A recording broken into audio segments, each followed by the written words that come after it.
नमस्कार दोस्तों, back to our channel friends. मैं आप सबका अपने चैनल स्टॉक्स फॉर लाइफ पे बहुत स्वागत करता हूं। Welcome to HTFL family. Dear filmers, आज मैं 12 स्टॉक डिस्कस करूंगा जिसमें मार्केट गिरावट में आप एक्यूमुलेशन करने का सोच सकते हैं। जी हाँ दोस्तों, मार्केट में आज के दिन हमें भारी भरकम प्रेशर देखने को मिला, तो इसी बीच में जिस स्टॉक में वैल्यू इमर्ज हो रही है तो उसको आप चाहें तो आराम से ट्रैक कर सकते हैं। याद रखिएगा, मार्केट दोस्तों हमेशा अपने हिसाब से चलता है। ऐसे बहुत सारे स्टॉक्स होते हैं जो मार्केट के करेक्शन फेज में भी अपने लॉन्ग टर्म चार्ट में काफ़ी प्रॉमिसिंग देखने को मिलते हैं। इसलिए मैं बोलता हूँ कि मार्केट में जो अच्छे स्टॉक्स होते हैं, तो अगर आपका विजन 5 साल का है, 10 साल का है, तो आपको पैनिक नहीं करना है। बिकॉज निफ्टी के क्रैश से निफ्टी की रिकवरी में अगर आप देखें तो 100 से 120% का इजाफा देखने को मिल रहा है। लेकिन उसी बीच में बहुत सारे स्टॉक्स ने निफ्टी को बीट किया, और ऐसा नहीं कि सिर्फ एक साल में बीट किया, उन्होंने 5-10 साल में बीट किया। तो जिनके अर्निंग सही होते हैं, जो नॉन सिक्लिकल स्टॉक्स होते हैं, जिसमें आने वाले कल में बिजनेस मोड होता है, तो जी हाँ, गिरावट में वैसे स्टॉक्स को SIP जरूर करना चाहिए। बिकॉज इसके पहले भी मैंने बहुत सारे स्टॉक्स को बताया था जो काफ़ी महंगे हो चुके थे, लेकिन यस, एक डिप आता है तो वहाँ पे गैस आपको SIP जरूर करनी है। तो कौन कौन सी स्टॉक है जिस पे आप चाहें तो खास पकड़ बना सकते हैं और आप अपना आराम से एक वॉच लिस्ट तैयार कर सकते हैं। जी हाँ दोस्तों, मैं बहुत सारे स्टॉक्स को इसमें नहीं लिया है क्योंकि उनके Q2 के नंबर्स का मैं वेट कर रहा हूँ। तो एक बार नंबर्स आ जाएंगे तो उसके बाद मेरी फाइनल कमेंट्री क्या होगी मैं वही बताऊंगा। लेकिन अभी के टाइम में कौन कौन से स्टॉक्स में आप चाहें तो SIP लगा सकते हैं, उन सबको मैं डिस्कस करता हूँ। बहुत ही कुछ सीखने को मिलेगा। चैनल फर्स्ट टाइम होंगे, सब्सक्राइब कर सकते हैं इस तरह क्वालिटी कंटेंट को सबसे पहले एक्सेस करने के लिए। Now without delaying any for time, let's begin. पहला जो स्टॉक है उसका नाम है एवेन्यू सुपरमार्ट या फिर डीमार्ट। जी हाँ, तो बहुत ही प्रॉमिसिंग कंपनी है, ऑलमोस्ट डेट फ्री कंपनी हमें दिखाई पड़ती है। आपको पता है कि इनके जो Q2 के नंबर्स थे काफ़ी हद तक रॉबस्ट देखने को मिले थे, बट स्टॉक में जो रैली आई थी उसमें वैल्यूएशन एक्सपेंसिव बोल के स्टॉक को अच्छा खासा गिरा दिया गया। अगर आप देखें तो 6000 का स्टॉक है। मैंने आपको हमेशा बताया कि मार्केट को आप छोड़ दीजिए, जो स्टॉक बंद नहीं होने वाले हैं, जिनके बिजनेस सालों साल तक चलने वाले हैं, जो चट्टान से ही मजबूत है, उन सब स्टॉक्स पर ध्यान रखिएगा। इंडिया की दोस्तों जो आबादी है उसमें अगर आप डेमोग्राफी देखें तो जिस तरह का रिटेल चेन है उसमें रिलायंस और डीमार्ट बहुत ही प्रॉमिसिंग देखने को मिलता है। अब दोस्तों 6000 पे बहुत लोगों ने खरीदा भी है। मैंने मना किया था कि उधर पे आप चेस ना करें, बिकॉज स्टॉक में जब करेक्शन होता है तो लोग उधर पैनिक करते हैं। लेकिन इधर पे आपको डिप मिलता है तो उधर पे आपको SIP जरूर करनी चाहिए। ये अपने आप में ही एक वंडरफुल कंपनी है और लॉन्ग टर्म में ऐसी कंपनी आपको मुनाफा जरूर देगी। इसके पहले भी हमने बहुत सारे स्टॉक्स को 6000 के लेवल पे जाते हुए देखा और फिर से 4000 के लेवल पे आते हुए भी देखा था। लेकिन उसके बावजूद भी ऐसे स्टॉक में जब ब्रेकआउट हुआ आने वाले 2 क्वार्टर में, तब दोस्तों अभी के टाइम में बहुत सारे स्टॉक्स में 7-7 हज़ार का लेवल देखने को मिल रहा है। तो डीमार्ट की बात की जाए तो नेवर एंडिंग बिजनेस में काम करती है और Q2 के नंबर्स भी बहुत ही इनलाइन थे। तो मुझे लगता है डीमार्ट अभी के टाइम में SIP के वे में आप इसको ऐड कर सकते हैं। फ्रेश बैंक की बात की जाए, आप देख सकते हैं कि बोलिंजर बैंड को इसने रिस्पेक्ट किया है। तो जी हाँ, इधर पे आप चाहें तो करंट मार्केट प्राइस में SIP की वजह से इसको उठाना स्टार्ट कर सकते हैं। अगर आपको फ्रेश एंट्री करनी है, अगर आपको एवरेजिंग करनी है, ये लेवल ही खराब नहीं, लेकिन उसको अगर तोड़ता है इस लेवल को तो जी हाँ, एक बहुत ही पुराना जो सपोर्ट है वीकली चार्ट में 4200 के आसपास, वहाँ पे भी जाते हुए देखने को मिल सकता है। अब ये आएगा कि नहीं तो इसमें मार्केट ही बताएगा, लेकिन अगर ये आता है तो इसको रिस्पेक्ट जरूर करिएगा। और इधर पे डीमार्ट एक लॉन्ग टर्म के लिए बहुत ही मजबूत कंपनी है, अच्छी खासी इनके प्रोमोटर होल्डिंग भी देखने को मिलता है। तो मेरे हिसाब से डीमार्ट अभी के टाइम में बहुत ज़्यादा वैल्यू इमर्ज कर रहा है। दूसरा जो स्टॉक है एस्ट्रल लिमिटेड, इसको भी जो मैंने लिया इसके पीछे का रैशनल है। बिकॉज मैं कोई भी स्टॉक को जब चूज़ करता हूँ तो आपको मैं रैशनल बताता हूँ। कल के दिन ही मैंने आपको एक आर्टिकल शेयर किया था, बताया था कि अब सैनिटरी जो वेयर है उसमें काम करते हुए देखने को मिलेंगे, फोकट्स में भी उतरेंगे। लेकिन अगर आप देखें तो मार्केट में आज के दिन चूँकि सेलिंग प्रेशर था, इसी की वजह से आज हमें 2% गिरावट देखने को मिल रही। बट लॉन्ग टर्म में ये पाइप्स और PVC तक दोस्तों संपन्न नहीं है, इनके अंदर एडहेसिव वाले बिजनेस भी देखने को मिलते हैं। और सैनिटरी वेयर में भी ये कंपनी अभी उतर रही है, जिसका पूरा अगर आप देखें कुल जो मार्केट साइज है 15,000 करोड़ के आसपास हमें दिखाई पड़ता है। तो एस्ट्रल दोस्तों बहुत ही अच्छी कंपनी है। मुझे लगता है कि एस्ट्रल जैसे स्टॉक्स में धीरे धीरे आपको एक्युमुलेशन करना है। निफ्टी में बहुत गिरावट हुई थी, चाहे 2008 की बात की जाए, 2020 की बात की जाए, लेकिन उसके बाद एक अच्छी खासी रिकवरी देखने को मिली है। तो ऐसे स्टॉक में अगर आप लॉन्ग टर्म में टिके रहते हैं आने वाले 3 साल 5 साल, तो पैनिक मत करिए और ऐसे स्टॉक्स को आप SIP करके उठा सकते हैं।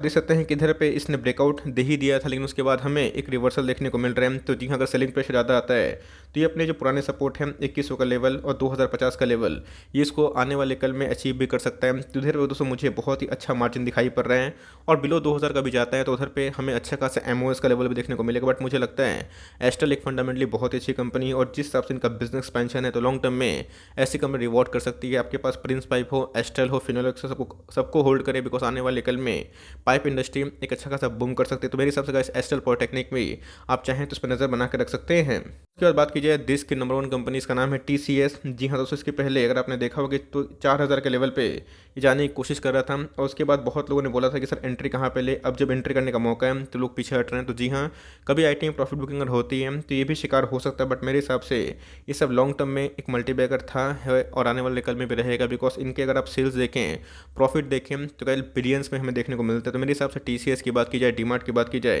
ये सब बड़ी ब्लू चिप कंपनी है। तो मेरे हिसाब से टीसीएस को आप सीएमपी में आराम से बाई कर सकते हैं। अगर आप देखें टीसीएस पिछले कुछ समय से अच्छा खासा गैप डाउन ओपनिंग के बाद एक कंसोलिडेशन फेज दिखा रहा है। तो मेरे हिसाब से इधर पे टीसीएस में एक्युमुलेशन हो सकता है। आरएसआई की बात की जाए, मनी फ्लो इंडेक्स की बात की जाए, काफ़ी ओवरसोल्ड जोन पे जा चुका है। तो मेरे हिसाब से टीसीएस पे ही आप चाहें तो लार्ज कैप में आराम से सीएमपी में कंसिडर कर सकते हैं। और 100-150 पॉइंट की गिरावट अगर होता है तो उसे पैनिक मत करिएगा, बिकॉज टीसीएस अगर गिरता है तो मार्केट भी हेवी फॉल हो सकता है, लेकिन उससे घबराइएगा मत। मार्केट गिरेगा तो मार्केट रिवॉर्ड भी करेगा। और टीसीएस पे भी आपकी नजर ज़रूर होनी चाहिए। आज के दिन में दीपक नाइट को कवर किया और बताया कि नवीन फ्लोइन के जो नंबर्स थे वो उतने इनलाइन नहीं थे और एस्टिमेट को बीट नहीं कर पाए थे, जिसकी वजह से हमें दीपक नाइटेड में एक अच्छा खासा प्रॉफिट बुकिंग देखने को मिला। लेकिन दोस्तों दीपक नाइटेड अपने आप में ही एक बहुत ही अच्छी कंपनी है। इनके बिजनेस एक्सपेंशन फिनोलिक सेगमेंट में काफ़ी प्रॉमिसिंग देखने को मिलते हैं। तो जी अपने ऑल टाइम हाई से अगर आप देखें तो ये 500 पॉइंट के ऑलमोस्ट करेक्शन दे चुका है। तो आपकी कन्विक्शन होनी चाहिए कि ऐसे स्टॉक्स को होल्ड करना है। इसके पहले दीपक नाइटेड में बहुत रैली हुई थी। तो कैसे अपने ऑल टाइम हाई से कोई भी स्टॉक 15-20% गिरता है तो वो उसका अधिकार भी होता है, बिकॉज कोई भी स्टॉक हमेशा भागता नहीं है। लेकिन दीपक नाइट्राइट एक मजबूत कंपनी है और लॉन्ग टर्म में ये आपको रिवॉर्ड दे सकती है।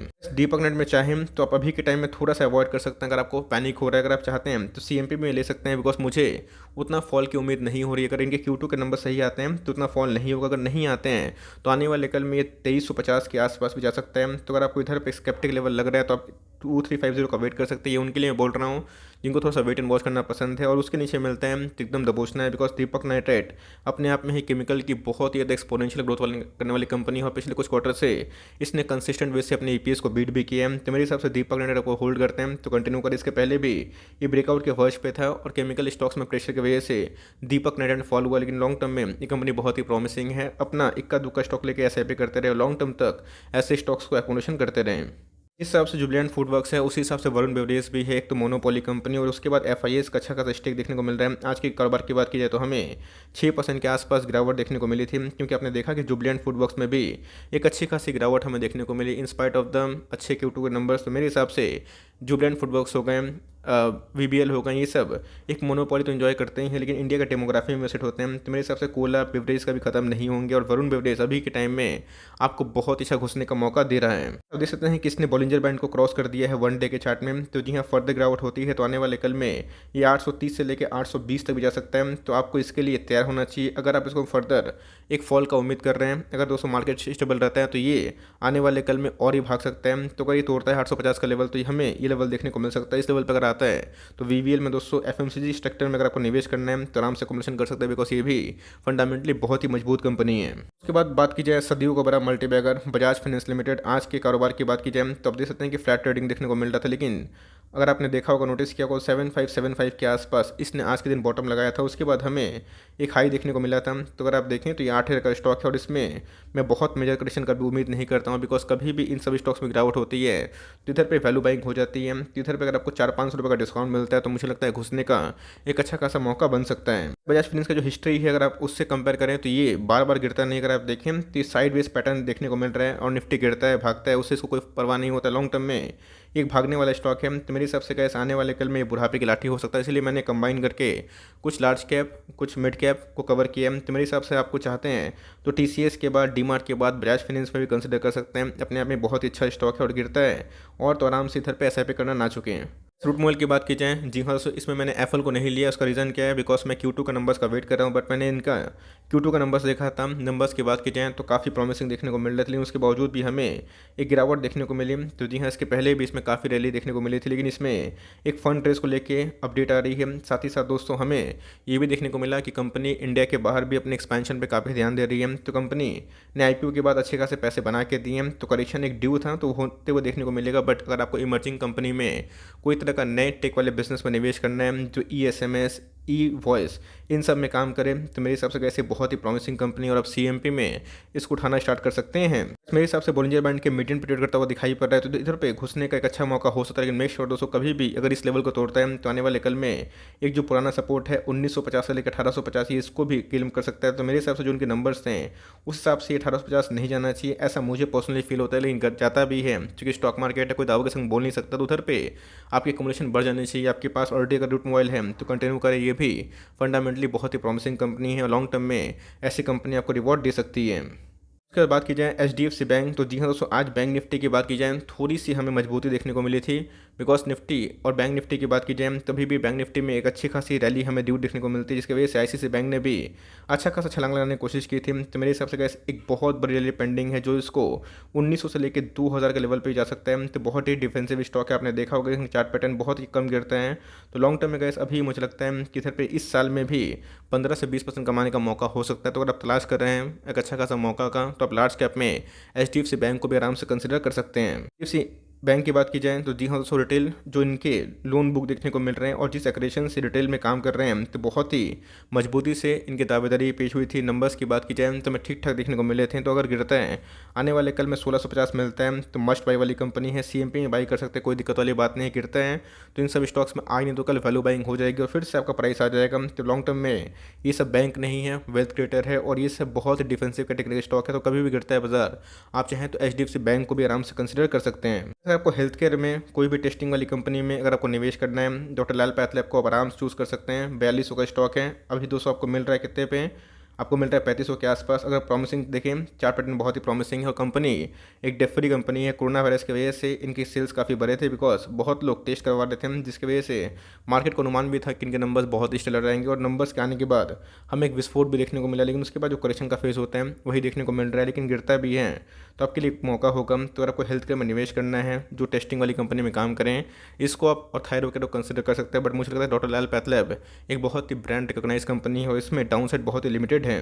उस समय से दोस्तों काफ़ी वीक हमें देखने को मिल रहे हैं। तो जी हाँ, हमेशा ट्रेंड वीक नहीं होता है। लॉन्ग टर्म में ये सब कंपनी बहुत ही प्रॉमिसिंग हमें देखने को मिलते हैं। तो अगर आपको इस सेक्टर में निवेश करना है, आरएसआई की बात की जाए तो बहुत ही कम देखने को मिल रहा है, मजबूत नहीं है, 36 के आसपास हमें दिखाई पड़ रहा है। तो आप चाहते हैं इस सेक्टर में किसी को निवेश करना, आप डॉक्टर लाल पैथलैब को आराम से कंसिडर कर सकते हैं। ये भी एक ऑलमोस्ट लॉन्ग टर्म में अच्छी कंपनी प्रॉमिसिंग है और डेट फ्री कंपनी हमें दिखाई पड़ जाती है। डिक्सन की बात की जाए हमें 9% के आसपास गिरावट देखने को मिली और 6243 का हाई लगाने के बाद एक अच्छा खासा फॉल देखने को मिल रहा है। डिक्सन की बात की जाए, मैंने इसके पहले भी ब्रेकआउट के पहले बहुत बार कवर किया था और बताया भी था कि डिक्सन अपने आप में पीएलआई स्कीम से बहुत ही बेनिफिट ले रही है और जिस हिसाब से इनके एग्रेशन देखने को मिल रहा है और बिजनेस एक्सपेंशन, तो लॉन्ग टर्म में कंपनी बहुत अच्छा करेगी। अब कोई भी कंपनी का शेयर प्राइस 4000 से 6000 भाग जाएगा 50% के आसपास, तो कैसे उधर पे 10-15% का पैनिक सेलिंग कभी भी आ सकता है। बट मुझे लगता है कि लॉन्ग टर्म में डिक्सन एक अच्छी कंपनी है। अगर आप इसमें निवेश करते हैं तो मोनोपोली के साथ साथ आपको ग्रोथ भी डिमॉन्स्ट्रेट करके दिखा सकती है। मेरे हिसाब से अगर ये थोड़ा सा और गिरता है 5050 का लेवल पे आता है या फिर उससे नीचे, तो इधर मस्ट बाई वाली कंपनी आपके पास एक एक्सचेंज होल्डिंग है तो उसको होल्डिंग कंटिन्यू करें। लॉन्ग टर्म में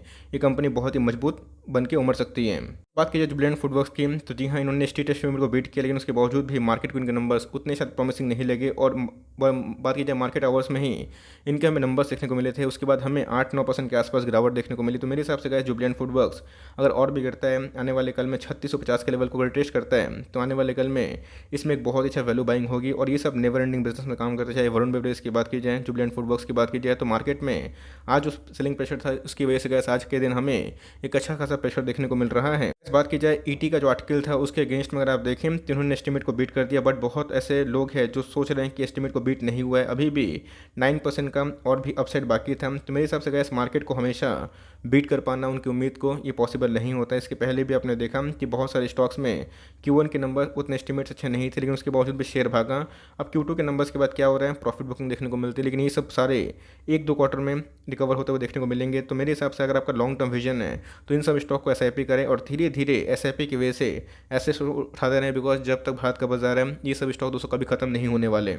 at last but not least बात की जाए एक और केमिकल वाली कंपनी, इसका नाम क्या है, SRF लिमिटेड। आपको पता है इसके मैंने इसके पहले 2250 का लेवल आपको बताया था। तो जी हाँ दोस्तों, उधर पे ही आता हुआ देखने को मिला था और इधर पे बोनस के पहले एक अच्छी खासी रैली देखने को मिली थी। तो ऐसे मल्टी बैगर नहीं है, महा मल्टी बैगर और केमिकल की बहुत ही पुरानी और प्रूवन मल्टी बैगर वाली कंपनी हमें निकल के आती है, बिकॉज इनके सेल्स और इनके फंडामेंटल्स दूसरी कंपनी से बहुत अच्छे दिखाई पड़ते हैं। तो जी हाँ दोस्तों, इधर पे जो लोग बहुत ही ज़्यादा फ्रेश एंट्री का सोच रहे थे, इधर पे चाहें तो कंसिडर कर सकते हैं। दोस्तों अगर मार्केट में थोड़ी वीकनेस और आती है तो ये हमें 2050 का लेवल भी जाता हुआ देखने को मिल सकता है, जो इनका बहुत ही पुराना वीकली चार्ट में अगर आप देखें सपोर्ट देखने को मिल रहा है। अगर इसको तोड़ता है तो हो सकता है कि आने वाले कल में और भी टूट जाए, बिकॉज बोनस के पहले इसमें एक रैली आते हुए देखने को मिली थी। तो अगर आपको लार्ज कैप में स्ट्रॉन्ग फंडामेंटल्स में निवेश करना है केमिकल सेक्टर से, तो आप इसका वेट भी कर सकते हैं। अगर मिलता है तो बहुत ही शानदार लेवल हो सकता है घुसने का। तो आप चाहें तो इन सब स्टॉक को ट्राई कर सकते हैं। और इन सब स्टॉक में से कौन से स्टॉक आपको सही लगे जिसमें आपको बाइंग करनी है, कमेंट बॉक्स में ज़रूर बताएं। और दोस्तों इधर पे मैंने पॉलीकैप को, प्रिंस पाइप को, बहुत सारे स्टॉक्स को नहीं लिया है, बिकॉज हेवल्स की बात की जाए तो मैंने उनके नंबर्स देखे हैं, उनके जो सेल्स है काफ़ी प्रॉमिसिंग देखने को मिल रहा है, बट मार्जिन की वजह से डाउन साइड देखने को मिल रहा है। तो लेट्स सी कि पॉलीकैब में और हेवल्स में मार्केट का रिएक्शन कल के दिन कैसा होता है। बट मेरे हिसाब से इन सब स्टॉक्स में अगर आपका निवेश है, आप ट्रैक कर रहे हैं, तो इसको भी कंटिन्यू करें। IEX की बात की जाए तो उसमें भी गिरावट देखने को मिल रही है, मैं जल्दी कवर करूँगा, लेकिन इन सब स्टॉक को नहीं लिया मैंने, क्योंकि मैं इनका Q2 के नंबर्स का इंतजार कर रहा हूँ। तो अगर सही आते हैं, मार्केट का रिएक्शन सही अगर होता है, तो मैं उसको जरूर कवर करूँगा। लेकिन इन सब स्टॉक्स में से आपको कौन सा स्टॉक पसंद आए कमेंट बॉक्स में जरूर बताइएगा। For time that's end of the video. तो गाइस मिलते हैं जल्दी ही, तब तक के लिए bye. Thanks for listening friends, God bless you all.